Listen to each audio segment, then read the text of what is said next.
NTA International, reaching the corners of the earth. Muslim tele vision Ahmadiyya international کی یہ نشریات آپ کی خدمت میں لندن سے پیش کی جا رہی ہیں۔ اس وقت ہم سیدنا حضرت امیر المومنین خلیفۃ المسیح رابع ایدہ اللہ تعالی بنصر العزیز کا ایک تاریخی خطبہ جمعہ آپ کی خدمت میں پیش کر رہے ہیں۔ حبیبنا صلی علی محمد صلی علی حبیبنا صلی علی محمد صلی علی رسولنا صلی علی محمد صلی علی رسولنا صلی علی محمد صلی علی محمد صلی علی محمد۔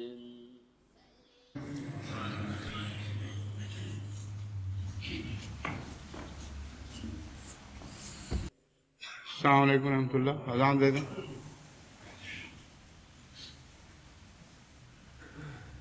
اللہ اکبر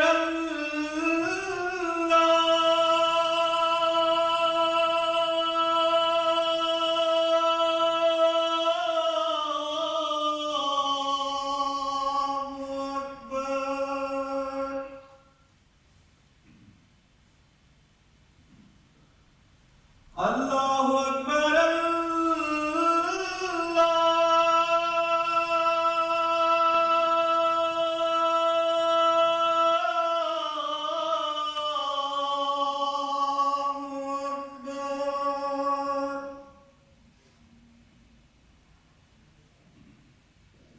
اشہد ان لا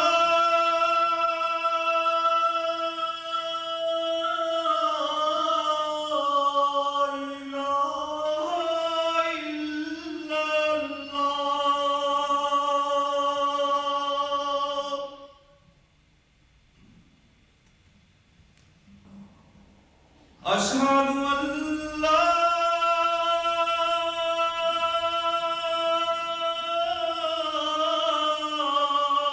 الہ الا اللہ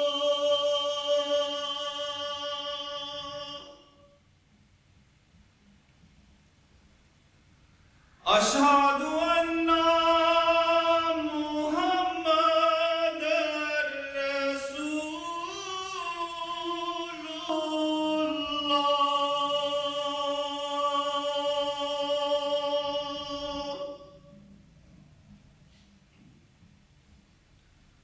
اشہد ان محمد رسول اللہ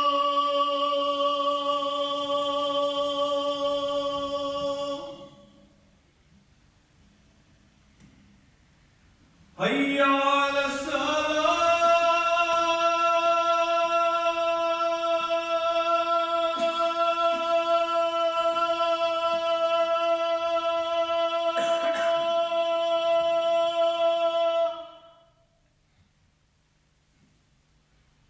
حی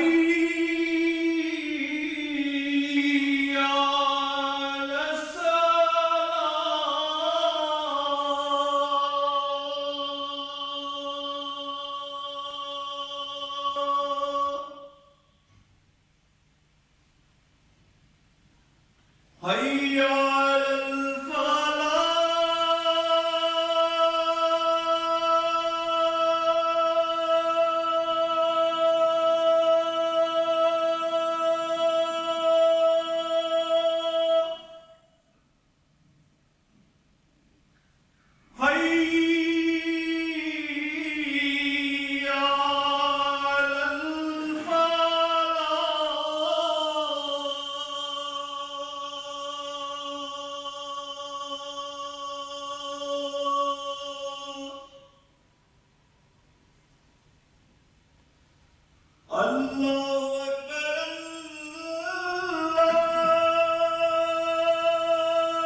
أشهد أن لا إله إلا الله وحده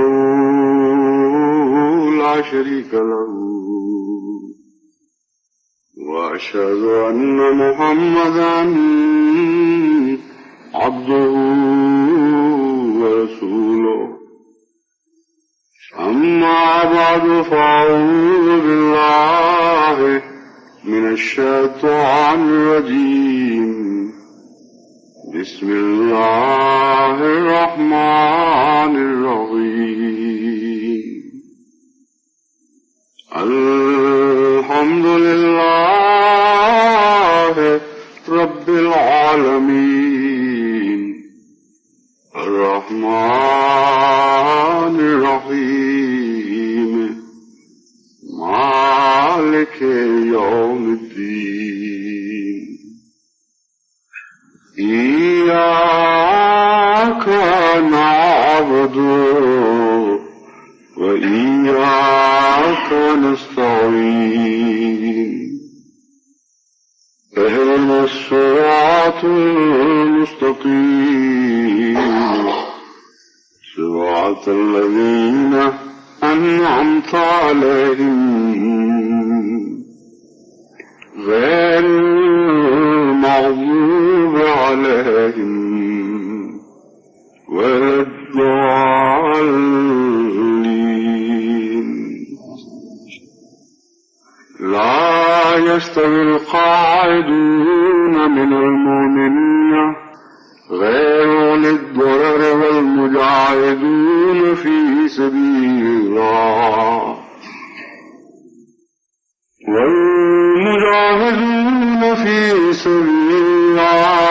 بأموالهم وأنفسهم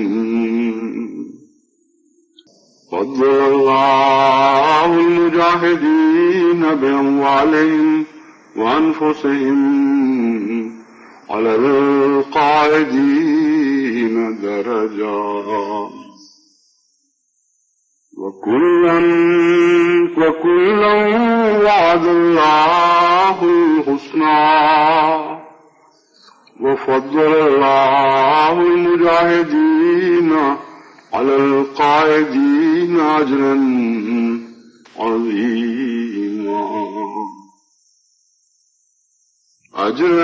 عظيما درجات منه ومغفرة ورحمة وكان الله غفورا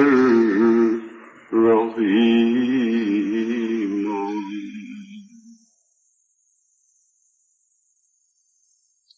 یہ دو آیات جو سورہ النساء کی آیات 96 اور 97 ہیں، ان کا ترجمہ یہ ہے کہ مومنوں میں سے وہ لوگ جو بیٹھ رہنے والے ہیں سوائے اس کے کہ وہ بیماری یا کسی دیگر آزار کے باعث مجبور ہوں، کسی قسم کی تکلیف کے نتیجے میں وہ عملاً کسی کام میں حصہ نہ لے سکتے ہوں، بس ایسے لوگ جو مومنوں میں سے بیٹھ رہنے والے ہیں وہ اور مجاہدین فی سبیل اللہ ایک جیسے نہیں.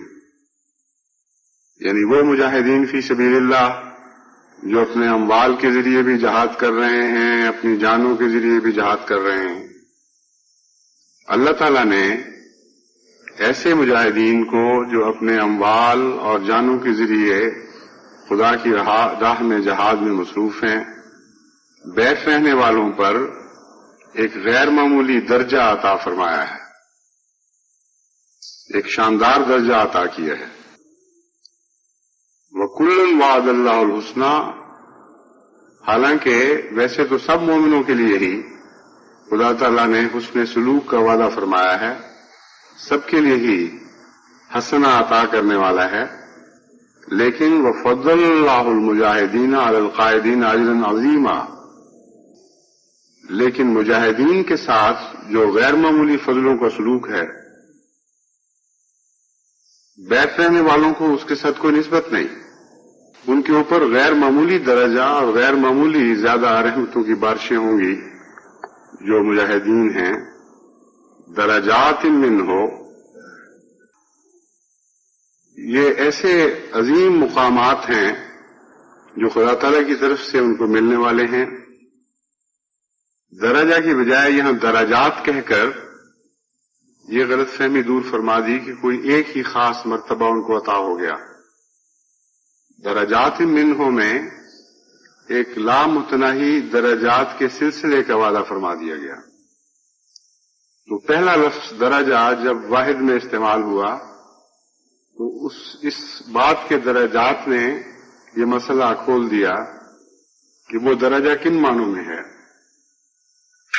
عربی قاعدہ ہے کہ جب نکرہ میں ایک واحد لفظ کو استعمال کیا جاتا ہے خصوصیت کے ساتھ، وہ اپنے اندر بہت ہی عظیم الشان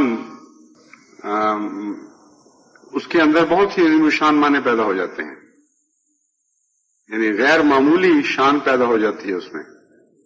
انہی معنوں میں حضرت اقدس محمد مصطفیٰ صلی اللہ علیہ وآلہ وسلم کو رسول منہ کے طور پر بیان فرمایا گیا کہ ایک بہت ہی عظیم الشان رسول. اسی طرح قرآن کریم میں اور بھی کئی مرتبہ حضرت صلی اللہ علیہ وآلہ وسلم کو نکرہ کے طور پر بیان فرما، آپ کا نام نکرہ کے طور پر لے کر آپ کے عظیم الشان لامتناہی حد ادراک سے باہر درجات کی طرف اشارہ فرمایا گیا. بس درجات نے یہ بتایا کہ وہاں درجہ کسی ایک خاص فضل کی طرف اشارہ کرنے کے لیے نہیں آیا تھا، بلکہ درجہ سے مراد یہ تھی کہ غیر معمولی بے انتہا بلند مقام اور مرتبہ ان کو عطا کیا گیا ہے. اور اس مقام اور مرتبے میں پیچھے بیٹھ رہنے والے شامل نہیں ہیں. درجات من ہو، یہ مقام اور مرتبہ ایسا ہے کہ اس کے نتیجے میں کثرت کے ساتھ اللہ تعالیٰ کی طرف سے ان کو عظیم الشان مراتب عطا ہونے والے ہیں. وہ مغفرت و رحمہ، اور بخشش بھی ہے اور رحمت بھی ہے. وکان اللہ غفور الرحیمہ، اور اللہ تعالیٰ بہت ہی مغفرت کرنے والا اور بے حد رحم فرمانے والا ہے. اس آیت پر غور کرنے سے یا ان آیات پر غور کرنے سے معلوم ہوتا ہے کہ ان میں قتال والے جہاد کا ذکر نہیں ہے. اس کی وجہ یہ ہے کہ قتال کے وقت جبکہ جہاد تلوار کی جنگ میں تبدیل ہو چکا ہو، اس وقت جو لوگ پیچھے بیٹھ رہتے ہیں اور ان کے پاس کوئی عذر نہیں ہوتا، ان کے متعلق تو قرآن کریم میں بہت ہی سخت وعید آتی ہے، اور ایک سے زیادہ مرتبہ ان کے متعلق خدا تعالیٰ کی سخت ناراضگی کا اظہار ملتا ہے، اور بہت ہی سخت تنبیہ ہے جس سے معلوم ہوتا ہے کہ ان کی سب نیکیاں ضائع ہو جائیں گی اگر وہ پیچھے بیٹھ رہیں گے. اور جب ساری قوم موت اور زندگی کی جد و جہد میں مبتلا ہو اور قتال ہو رہا ہو تو کسی مومن کو جو مجبور اور معذور نہ ہو، قرآن کریم یہ حق ہی نہیں دیتا کہ وہ بلا عذر قتال سے باہر رہے. اس کے باوجود یہاں جن قائدین کا ذکر ہے ان کا ذکر فرماتے ہوئے دو باتیں بڑی نمایاں نظر آتی ہیں. ایک تو یہ کہ کسی قسم کی کوئی وعید کہیں نہیں ملتی، کوئی ناراضگی کا اظہار نہیں ملتا، کوئی نعرے جہنم کی وعید نظر نہیں آتی. اور دوسری بات یہ کہ اگرچہ ان کے اوپر جہاد کرنے والوں کے درجات کا بیان تو ہے، لیکن ان کو بھی خدا تعالیٰ کی طرف سے حسنہ سے باہر نہیں رکھا گیا، بلکہ جملہ معترضہ کے طور پر بیچ میں آیت کا یہ ٹکڑا داخل فرمایا گیا، وَكُلًّا وَعَدَ اللَّهُ الْحُسْنَى، پہلے مضمون کو چھوڑ کر بیچ میں اس کو داخل کر دیا گیا تاکہ یہ بات واضح ہو جائے کہ ان لوگوں پر بھی خدا تعالیٰ کا فضل تو بہرحال ہے، ان سے حسن سلوک کا وعدہ موجود ہے. اس کے باوجود دوسروں کو ان پر بہت فضیلت ہے جو خدمت دین میں بہت آگے آگے اور پیش پیش ہیں.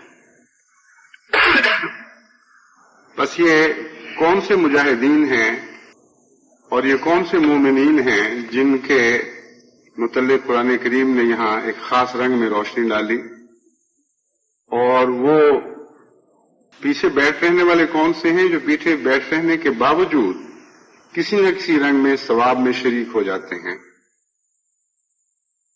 ان کے متعلق اگلی آیت کسی حد تک وضاحت فرما دیتی ہے. فرمایا ان الذین توفاہم الملائکۃ ظالمی انفسہم قالوا فیما کنتم قالوا کنا مستضعفین فی الارض قالوا الم تکن ارض اللہ واسعۃ فتہاجروا فیہا فاولئک مأواہم جہنم وساءت مصیرا. اور پھر فرمایا الا المستضعفین من الرجال والنساء والولدان لا یستطیعون حیلۃ ولا یہتدون سبیلا اولئک عسى اللہ ان یعفو عنہم وکان اللہ عفوا غفورا. ان دونوں کے متعلق یہ بیان فرما کر کہ بعض کو محض حسن سلوک کا وعدہ دیا گیا ہے، بعض کو غیر معمولی درجات عطا فرمانے کا وعدہ دیا گیا ہے، ایک اور گروہ کا ذکر فرمایا ان الذین توفاہم الملائکۃ ظالمی انفسہم. ایسے بھی ہیں جو اس حالت میں مرتے ہیں، یعنی خدا کے فرشتے ان کو اس حالت میں واپسی کا پیغام دیتے ہیں کہ وہ اپنے نفسوں پر ظلم کر رہے ہوتے ہیں. قالوا فیما کنتم، وہ فرشتے ان سے پوچھتے ہیں یا پوچھیں گے کہ تمہارا کیا حال تھا، کیوں تم نے ایسا کیا؟ وہ جواب دیتے ہیں کننا مستضعفین فی الارض، ہم زمین میں بہت کمزور سمجھے گئے اور ہم سے کمزوروں والا سلوک کیا گیا، اس لیے ہم اپنے دین پر قائم نہیں رہ سکے، نیک اعمال پر قائم نہیں رہ سکے. ظالمی انفسہم نے یہ بات واضح کر دی کہ کچھ ایسے لوگ بھی ہیں جو مجبوریوں کی حالت میں راہ حق سے یا عقیدتاً ہٹ جاتے ہیں یا عملاً ہٹ جاتے ہیں اور دین سے تعلق توڑ لیتے ہیں، خاموش ہو کر غائب ہو جاتے ہیں. تو یہ وہ قائدین ہیں جن کا پہلے قائدین سے کوئی تعلق نہیں، ایک الگ ایک تیسری قسم ہے جس کا بیان ہو رہا ہے. قالوا الم تکن ارض اللہ واسعۃ، فرشتے ان کو جواب دیں گے یا جواباً پوچھیں گے کہ کیا خدا کی زمین وسیع نہیں تھی کہ تم اس میں ہجرت کر کے چلے جاتے؟ اولئک مأواہم جہنم وساءت مصیرا، یہ وہ لوگ ہیں جن کو جہنم کی سزا دی جائے گی اور بہت ہی برا ٹھکانہ ہے، لوٹ کر آنے کی جگہ ان کی پہنچنے کی جگہ بہت ہی بری ہے. الا المستضعفین من الرجال، اب ایک چوتھے گروہ کا بھی ذکر فرما دیا گیا. الا المستضعفین من الرجال، ہاں وہ کمزور حال لوگ جن کو لوگوں نے بالکل بے طاقت دیکھا، مردوں میں سے بھی اور عورتوں میں سے بھی اور بچوں میں سے بھی. والنساء والولدان لا یستطیعون حیلۃ ولا یہتدون سبیلا، وہ کوئی ہیلا نہیں پاتے، اتنے کمزور ہیں واقعتاً کہ ظالم اور جابر کا مقابلہ نہیں کر سکتے، اپنی اعلیٰ قدروں کی حفاظت نہیں کر سکتے. ولا یہتدون سبیلا، اور ملک چھوڑ کر باہر جانے کے لیے بھی ان کے پاس کوئی چارہ نہیں. فاولئک عسى اللہ ان یعفو عنہم، بعید نہیں کہ خدا تعالیٰ ایسے لوگوں سے عفو کا سلوک فرمائے. وکان اللہ عفوا غفورا، اور اللہ تعالیٰ بہت ہی عفو فرمانے والا اور بہت ہی بخشنے والا ہے.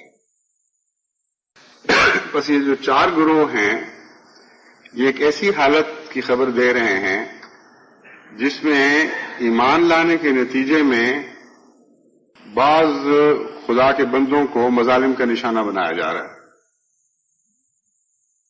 قتال نہیں ہو رہا، یک طرفہ ظلم توڑے جا رہے ہیں. اس وقت 4 قسم کے گروہ ہیں جن کا ذکر ملتا ہے. ایک وہ جو ظلموں سے مروب ہونے کی بجائے خدا تعالیٰ کا پیغام دوسروں تک پہنچانے میں، مالی اور جانی قربانی پیش کرنے میں، خدا کی خاطر ہر قسم کے دکھ اٹھانے میں صف اول کے مجاہدین ہیں. ہر نیکی کے میدان میں مصائب کی شدت کے باوجود جرأت کے ساتھ آگے بڑھنے والے ہیں، اور کسی قسم کی آفات ان کے اخلاص اور ان کے جذبہ خدمت پر برے رنگ میں اثر انداز نہیں ہوتی. دوسرا گروہ وہ ہے جو اپنے دین کی تو حفاظت کرتا ہے، اپنے ایمان کو نقصان نہیں پہنچنے دیتا، لیکن عملاً غیر معمولی طور پر خدمت دین میں آگے نہیں بڑھتا، خاموش بیٹھ رہتا ہے. جو مجاہدین ہیں ان کو داد کی نظر سے دیکھتا ہے، ان کے حق میں دعائیں ضرور کرتا ہوگا، لیکن جانی یا مالی قربانی میں ایسے سخت دور میں انہیں خاص خدمت کی توفیق نہیں ملتی. تیسرے وہ ہیں جو ظلموں سے مروب ہونے کی وجہ سے اپنے دین کو نقصان پہنچا بیٹھتے ہیں، یعنی نظریاتی لحاظ سے یا عملی لحاظ سے کسی پہلو سے بھی ہو، اور باوجود اس کے کہ استطاعت رکھتے ہیں ہجرت نہیں کرتے. مالی منفعتیں، دنیا کے فوائد یا نقصانات کے احتمالات ان کو اس بات سے باز رکھتے ہیں کہ وہ ایک جگہ چھوڑ کر کسی اور جگہ چلے جائیں. ایسے لوگوں کے لیے نہایت سخت وعید ہے کہ جہنم ان کا ٹھکانہ ہے، اور یہ ٹھکانہ بہت ہی برا ٹھکانہ ہے. چوتھا گروہ وہ ہے جو اتنا کمزور ہے کہ نہ اپنے ایمان کی صحیح طرح حفاظت کر سکتا ہے، نہ ہجرت کی طاقت پاتا ہے، وہ بالکل بے بس ہے.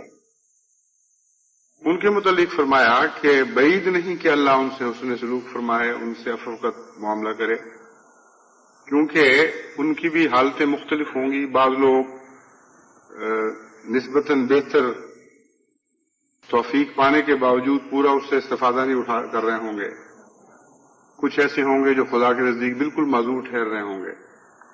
تو ان کے متعلق عمومی مغفرت کا وعدہ فرما دیا ہے، یہ نہیں فرمایا کہ ان سب سے اللہ تعالیٰ عفو کا سلوک فرمائے گا. ان چاروں آیات میں جو مضمون نظر آ رہا ہے وہ ایک ماحول ہمارے سامنے لا کھڑا کرتا ہے، ایک ظلم اور تشدد کا ماحول جس میں خدا کے کچھ بندے مجبور اور بے طاقت کئی قسم کے مظالم کا نشانہ بنائے جا رہے ہیں، اور ان میں پھر مختلف حالتوں میں ہمیں اللہ کے نام پر مظالم کا نشانہ بنتے ہوئے ہمیں مختلف حالتوں میں لوگ دکھائی دیتے ہیں جن کے رد عمل مختلف ہیں، جن کا میں نے بیان کر دیا ہے. اب میں آپ کو یہ بتانا چاہتا ہوں کہ کیوں میں نے خصوصیت کے ساتھ ان آیات کا انتخاب کیا اور کیوں صرف پہلی 2 آیات تلاوت کی ہیں اور باقی پہلی 2 آیات کی وضاحت کے لیے بعد میں پڑھی. آج کے خطبے کے لیے میں نے صرف پہلی 2 آیات کو خصوصیت کے ساتھ سامنے رکھا ہے. بہت سی باتیں ان آیات میں ایسی بیان ہوئی ہیں جو سرسری نظر سے معلوم نہیں ہوتی، لیکن اگر آپ گہرا مطالعہ کریں تو زندہ رہنے کے بہت سے گر ان آیات میں سکھا دیے گئے ہیں.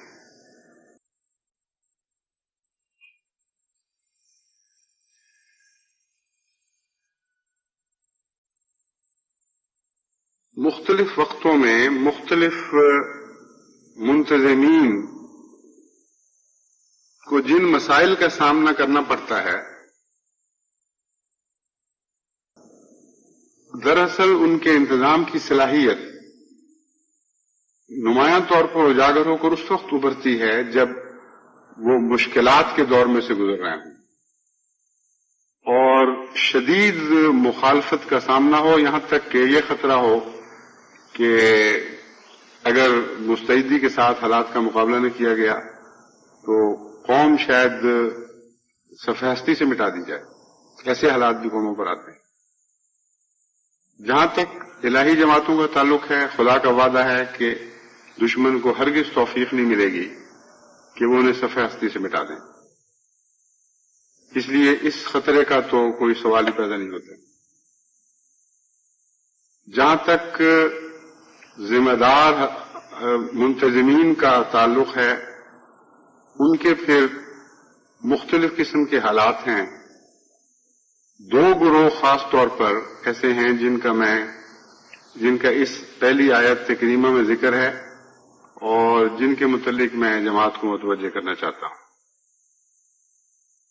ہمارے امراء اور پریزیڈنٹ صاحبان اور دیگر عہدیداران کو یہ بات پیش نظر رکھنی چاہیے کہ مومنوں کے پہلے دو درجات جن کو صف اول اور صف دوم کے درجے کے مومن قرار دیا جا سکتا ہے، ان کا اس آیت میں ذکر ہے.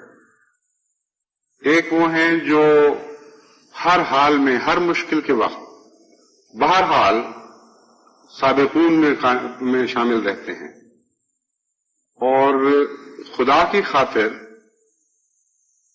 ہر مصیبت کے دور میں بھی خدمت دین سے پیچھے نہیں ہٹتے. بہت سے امراء اور عہدیداران ہیں جو ان کے حال پر نظر رکھ کر راضی ہو جاتے ہیں اور سمجھتے ہیں کہ یہ جو خدمت دین ادا کر رہے ہیں بس یہی کافی ہے. حالانکہ ایک اور طبقہ بھی ہے جس کا اس آیت میں ذکر فرمایا گیا ہے، اور وہ ہے بیٹھ رہنے والوں کا دوسرا طبقہ، جو ایمان کے لحاظ سے زخمی نہیں ہوتے، حقیقتاً مومنوں کے ساتھ ہی ہیں اور ان سے بھی خدا تعالیٰ حسن سلوک فرمائے گا، لیکن وہ ایسا طبقہ ہے جو عملاً عظیم قومی جہاد میں شامل نہیں ہے. ایسے لوگ بہت سے ایسے منتظمین ہیں، ایسے چند نہیں بلکہ بہت سے ایسے منتظمین ہیں. جہاں تک میں نے دنیا کے جماعتوں کا جائزہ لیا ہے، میرا خیال ہے بدقسمتی سے اکثریت ہمارے منتظمین کی ایسی ہے جو اس دوسرے طبقے کو نظر انداز کر دیتی ہے اور ان پر کام نہیں کرتی. نتیجتاً ان کی جماعتوں کی حالت یکساں سی رہتی ہے،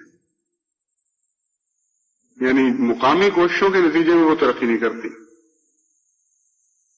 دیگر حالات تبدیل ہو جائیں، بیرونی اثرات کے نتیجے میں ممکن ہے ان میں سے بعض سوئے ہوئے بھی جاگ اٹھیں، لیکن جہاں تک مقامی منتظمین کا تعلق ہے وہ نیم خوابیدہ طبقہ جو ضائع نہیں ہوا مگر جاگ کر قومی جہاد میں حصہ بھی نہیں لے رہا، اس کی طرف وہ متوجہ نہیں ہوتے.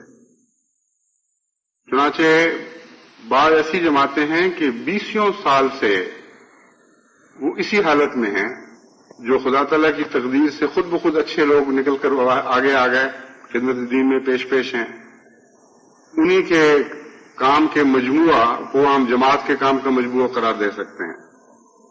لیکن جو نسبتاً کمزور تھے یا خاموش بیٹھ رہنے والے تھے، ان کو بیدار کرنے اور صف اول میں شامل کرنے کی کوئی انتظامی کوشش نہیں کی گئی. آج بھی ایسا حال ہے. بعض جماعتیں میرے آنکھوں کے سامنے ہیں جن کے امراء مسلسل یہ خیال رکھتے ہیں کہ نسبتاً پیچھے رہنے والوں کو محنت کر کے آگے لایا جائے اور ان کو عظیم الشان درجات سے محروم نہ رکھا جائے. چنانچہ دن بدن ان جماعتوں کی حالت پہلے سے بہتر ہوتی چلی جاتی ہے.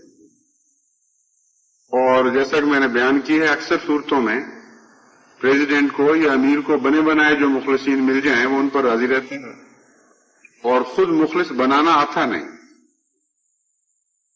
اور آج کل ہم جس دور میں سے گزر رہے ہیں، ہمیں کثرت کے ساتھ ان دونوں میں سے صف اول کے مومنین کی ضرورت ہے، کیونکہ مسائل اور مشکلات بڑھتے جا رہے ہیں کچھ ایسے ہیں جو ہماری آنکھوں کے سامنے ظاہر ہو چکے ہیں، بہت سے ایسے ہیں جن کی دشمن تیاری کر رہا ہے، جن کی خبریں ہمیں دنیا کے کونے کونے سے موصول ہو رہی ہیں۔ اگر آپ کو یہ اندازہ ہو کہ جماعت احمدیہ کی مخالفت کے لیے کتنے نئے اسکول اور کالج اور جامعہ کھولنے کا منصوبہ بن چکا ہے، اس کے شرارت کے جتنے بھی پہلو ممکن ہیں ان سب کو مد نظر رکھتے ہوئے تیاری کی جا چکی ہے۔ اربوں روپیہ دنیا میں خرچ کر کے آئندہ نسلوں میں جماعت احمدیہ کے خلاف زہر پھیلانے اور مشکلات کے بیج پر بونے کے جو سامان کیے جا رہے ہیں، اگر ان کا آپ کو اندازہ ہو تو آپ میں سے جو کمزور ہیں وہ ممکن ہے مایوس ہو جائیں۔ بہت بڑی بڑی طاقتیں ہیں جو اس پر کام کر رہی ہیں، اور ایسے دنیا کے ممالک جن میں اس وقت آپ کو امن دکھائی دے رہا ہے، ان کے متعلق بھی نہایت ہی خطرناک منصوبے ہیں جو اس وقت زیر عمل ہیں۔ اللہ تعالیٰ اپنے فضل کے ساتھ جماعت کو باوجود اس کے کہ ہمارے ہاں کوئی جاسوسی کا نظام نہیں ہے، ان باتوں سے باخبر رکھتا ہے۔ کہیں نہ کہیں سے جہاں یہ باتیں پنپ رہی ہوتی ہیں، اللہ تعالیٰ ایسے سامان پیدا فرما دیتا ہے کہ جماعت کے کسی مخلص دوست کو اطلاع ملتی ہے، اور پھر وہ جو بھی اطلاع ملتی ہے وہ آگے ہمیں پہنچا دیتا ہے۔ تو کچھ مخالفت ظاہر ہے اور کچھ مخالفت مخفی ہے ابھی، جس کی بہت سی تیاری کی جا رہی ہے۔ اسی طرح مخالفت سے قطع نظر جماعت کے کام جو نئے نئے ابھر رہے ہیں، نئے نئے منصوبے ہمارے سامنے آ رہے ہیں، نئی نئی ترقی کی راہیں اللہ تعالیٰ کھول رہا ہے، نئے محنت کے میدان ہمارے سامنے ظاہر ہو رہے ہیں۔ اس کے لیے مثبت پہلو سے بھی دیکھیں تو ہمیں بہت زیادہ خدمت دین کرنے والوں کی ضرورت ہے۔ تو ذمہ داریاں اتنی زیادہ ہیں کہ یہ چند آدمی جو خود بخود اخلاص کے ساتھ پیدا ہو جاتے ہیں، جن کا خدا تعالیٰ نے فرمایا ہے، ذکر فرمایا کہ ہر حالت میں انہوں نے خدمت دین کرنی ہی کرنی ہے، کوئی حالات کی تبدیلی انہیں باز نہیں رکھ سکتی، وہ ہمیشہ صف اول میں رہیں گے، جان مال کی قربانی میں ہمیشہ پیش رہیں گے۔ ان پر بنا کرتے ہوئے، ان پر راضی رہتے ہوئے جو امراء اور پریزیڈنٹ صاحبان یہ خیال کرتے ہیں کہ مستقبل کی ذمہ داریوں کو ادا کر سکیں گے، وہ غلطی میں ہیں۔ ایسے لوگوں کی مثال ذمہ داروں کی صورت میں اس طرح دی جا سکتی ہے کہ بعض ذمہ دار ایسے ہوتے ہیں جن کو زمین کا جو اچھا ٹکڑا مل جائے اسی پر فصل لگاتے رہتے ہیں، اور جو نسبتاً کمزور ٹکڑے ہیں ان کی بحالی کی کوشش نہیں کرتے یا محنت برداشت نہیں کر سکتے۔ نتیجتاً دو طرح کے نقصان پہنچتے ہیں ان کو۔ اول یہ کہ جو زمین بحال ہو سکتی تھی، بحال نہ ہونے کے نتیجے میں بد سے بدتر ہوتی چلی جاتی ہے، اور پھر یہ خطرہ پیدا ہو جاتا ہے کہ وہ ایسی حالت میں پہنچ جائے کہ پھر اس کی واپسی ممکن نہ ہو۔ چنانچہ یہ جو تیسری آیت میں ذکر ہے وہ اسی قسم کی زمینوں کا ذکر ہے۔ ابتدا میں اچھے بھلے مومن ہوں گے، خدمت دین سے غافل رہنے کے نتیجے میں رفتہ رفتہ سرکنے شروع ہوئے، یہاں تک کہ مستضعفین، جیسا کہ لوگوں نے دیکھا، واقعتاً مستضعفین ہو گئے، ضعف زدہ ہو گئے، مستضعفین نہیں رہے بلکہ ضعف زدہ بن گئے۔ پہلے دشمن نے ان کو کمزور سمجھا، پھر واقعتاً کمزور ہو گئے۔ چنانچہ ایسی زمینیں پھر ہاتھ سے نکل جاتی ہیں اور کلر تھور کا شکار ہو جاتی ہیں، ان کو واپس لانے کے لیے غیر معمولی محنت کرنی پڑتی۔ کچھ زمیندار ایسے ہیں جو ان پر بھی محنت کرتے ہیں اور ان سے بھی غافل نہیں رہتے، ان کو بھی واپس کھینچ کر واپس لانے کی کوشش کرتے ہیں۔ اور ایسے جو دو قسم کے زمیندار ہیں، ان کے حالات میں زمین آسمان کا فرق پڑ جاتا ہے۔ مجھے لمبا تجربہ ہے زمینداری کا خود، اپنے بھی اور بھائیوں کی مشترکہ زمین پر ہی میں نے کام کیا ہے، اس لیے میں جانتا ہوں کہ جہاں ایسا مینیجر ہو جو محض دکھاوے کے لیے اپنی ایوریج یعنی اوسط کو بڑھانا چاہتا ہے، وہ بالعموم اچھی زمینیں اپنی لیے چن لیتا ہے اور انہی پر کام کرتا ہے، اور وہ کہتا ہے کہ دیکھیں میرے فی ایکڑ اوسط کا معیار دوسرے سے بہتر ہے۔ اس کے مقابل پر ایک دوسرا مینیجر ہوتا ہے جو دیانتداری اور اخلاص کے ساتھ ذمہ داری سے محبت کرتے ہوئے ذمہ داری کے اصولوں کو سمجھ کر کام کرتا ہے۔ اس کی کیفیت یہ ہے کہ شروع میں بعض دفعہ اس کی اوسط کم دکھائی دیتی ہے اور بعض دفعہ کئی سال تک اس کے کام کی خوبیاں ظاہر نہیں ہوتی، لیکن رفتہ رفتہ جب آپ دیکھتے ہیں تجزیہ کر کے گزشتہ سالوں سے مقابلہ کر کے تو معلوم ہوتا ہے کہ اس کی زمینیں پہلے دوسرے مینیجر کی نسبت بہت زیادہ آگے نکل چکی ہیں۔ خراب زمینوں اچھی زمینوں کی نسبت میں فرق پڑ گیا، اچھی زمینیں پہلے سے بہت بہتر ہو گئی رفتہ رفتہ۔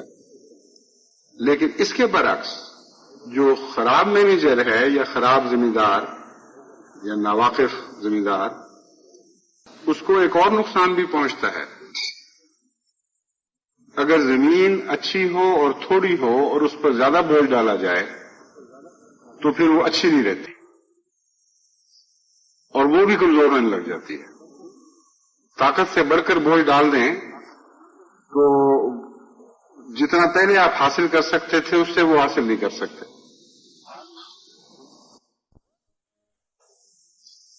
اب مثال لیں، ہمیں مالی طور پر قربانی کی مسلسل پیچھے سے ضرورت پڑتی چلی جا رہی ہے اللہ کے فضل سے، اور جماعت بڑے شوق سے اس میں حصہ لیتی چلی جا رہی ہے۔ کئی امیر ہیں جو نسبتاً مالی قربانی میں پیچھے رہنے والوں کی طرف بھی توجہ کرتے ہیں۔ چنانچہ جب نئی تحریکیں آتی ہیں، جب نئے قسم کے مالی قربانی کے تقاضے سامنے آتے ہیں تو ہر وقت کچھ نئے لوگ ہیں جو آگے آ کر اس بوجھ میں ساری جماعت کے شریک ہوتے چلے جا رہے ہوتے ہیں۔ بعض عمرا ایسے ہیں دوڑ دوڑ کر انہی کے پاس جاتے ہیں جن کو مالی قربانی کی عادت ہے، اور ایک دفعہ دو دفعہ تین دفعہ جب ان پر بوجھ ڈالتے ہیں تو چوتھی یا پانچویں دفعہ پھر آخر وہ اپنے دروازے بند کرنے لگ جاتے ہیں، گھبرانے لگ جاتے ہیں کہ اب فون آیا ہے یا اطلاع آئی ہے، دروازہ کھٹکا ہے تو ضرور کچھ مانگنے کے لیے آئے ہوں گے۔ ان کے اوپر ضرورت سے زیادہ بوجھ ڈالنے کے نتیجے میں جماعت پر بھی ظلم کیا گیا اور ان کی ذات پر شدید ظلم کیا گیا۔ اس سے پہلے وہ اخلاص کے ساتھ قربانی کرتے تھے، اس سے پہلے ان کو قربانی میں لطف آتا تھا، لیکن جب طاقت سے بڑھ کر بوجھ ڈال دیا گیا تو پہلے ان کا لطف ضائع کیا گیا، یہ ان پر ظلم کیا گیا، پھر لطف کی بجائے بدمزگی شروع ہوئی اور بوجھ کا احساس بڑھنا شروع ہوا، جس کے نتیجے میں قربانی کے ثواب سے بھی وہ محروم رہ گئے۔ تو اچھی زمینوں کو یہ لوگ بری زمینوں میں تبدیل کرنے والے ہوتے ہیں۔ اس وقت جماعت جس دور میں سے گزر رہی ہے، اس وقت ہمارے کاموں پر بوجھ بڑھنے والے ہیں۔ مخالفت کے مقابلے کے لحاظ سے بھی ایک دو ملکوں کی بات نہیں رہے گی۔ آئندہ چند سالوں یا 8 یا 10 سال کے اندر میں سمجھتا ہوں کہ دنیا میں کئی ممالک ایسے ظاہر ہوں گے جہاں جماعت احمدیہ کے خوف کے نتیجے اس سے ڈر کر یہ محسوس کر کے کہ یہ جماعت غالب آنے والی ہے، بڑی شدید مخالفتیں ہوں گی۔ وہ چند مخلصین جو اس وقت ساری جماعت کا بوجھ اٹھائے ہوئے ہیں وہ کافی نہیں ہوں گے اس وقت۔ اب وقت ہے ہمارے پاس کہ ان نسبتاً غافل لوگوں کو جو خدا کی غضب کے نیچے ابھی نہیں آئے، ان سے حسن سلوک کا وعدہ بھی جاری ہے، جن کا ایمان سلامت ہے، ان کو دین سے محبت ضرور ہے مگر کمزور ہے، ان کو آگے لایا جائے اور ان کے اوپر ذمہ داریاں ڈالی جائیں۔ جن جماعتوں میں اس طرف توجہ دی جاتی ہے وہاں حیران ہو جاتا ہے انسان یہ دیکھ کر کہ کثرت سے لوگ نکلنے شروع ہو جاتے ہیں۔ بڑی برکت پڑتی ہے اس میں، اس کام میں۔